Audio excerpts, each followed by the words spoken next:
Cette revue de la presse vous est offerte par le ministère camerounais des Transports. Chers conducteurs, l'excès de vitesse ou la vie, il faut choisir. L'inattention, l'imprudence, l'impatience ne vont pas avec le volant. Ceci est un message du ministère des Transports. Bonjour à tous et ravi de vous retrouver ce matin pour que nous puissions parcourir ensemble les principales unes en kiosque au Cameroun. Commençons avec le journal à caractère satirique Le Popoli qui titre à sa grande une ce matin Kousséri, la poudrière.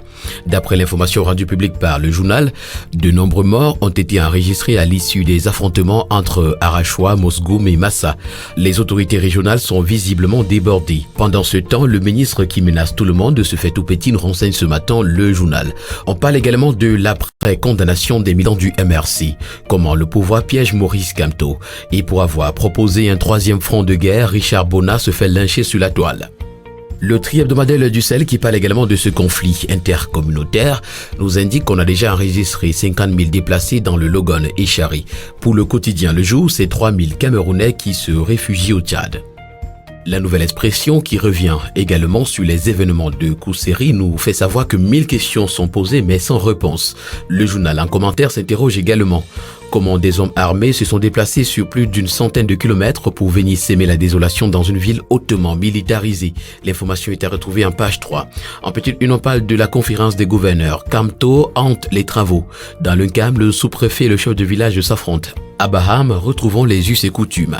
Dans la région du Sud, contrat État commune et puis santé, la société civile sonne l'alerte. Le quotidien Mutation pour sa part ce matin s'intéresse à la FICA foot et titre balle aux délégués.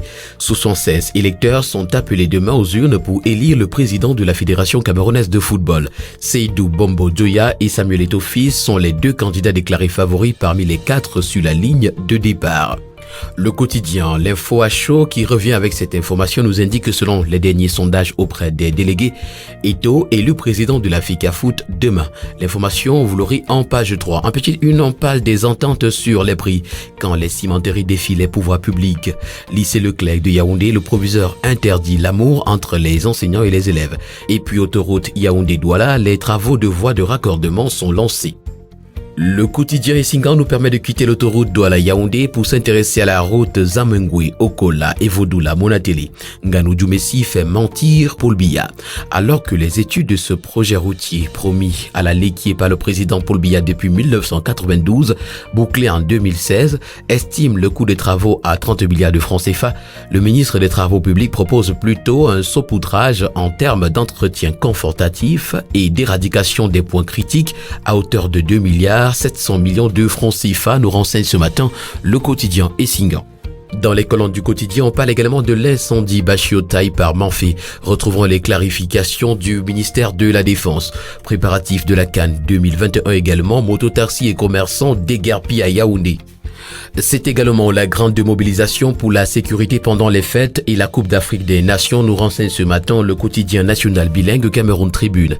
En ouvrant hier la deuxième conférence des gouverneurs de région au titre de l'année 2021, le ministre de l'administration territoriale Paul Atangandi a indiqué que tout était désormais mis en œuvre pour un déroulement sans incident de ces événements, non sans mettre en garde ceux qui profèrent des menaces contre la paix sociale.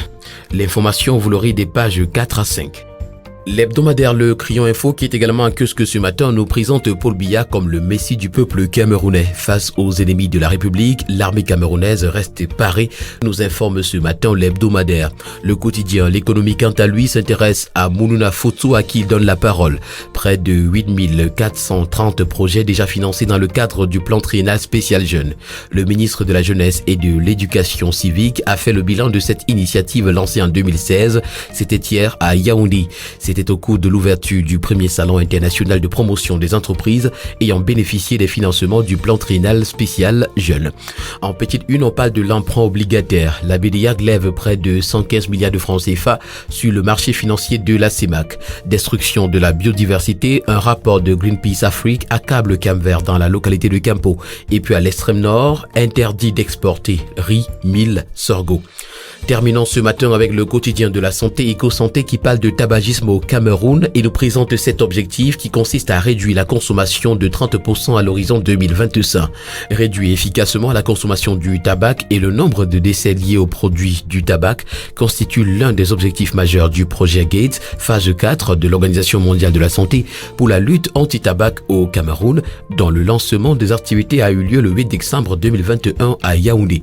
Le tabagisme est l'une des principales causes de maladies non transmissibles qui entraînent des décès prématurés et des handicaps. L'information, vous l'aurez en page 6. On parle également des hôpitaux publics ce matin dans les colonnes du quotidien Eco-Santé. Les imprimés des certificats médicaux sont introuvables.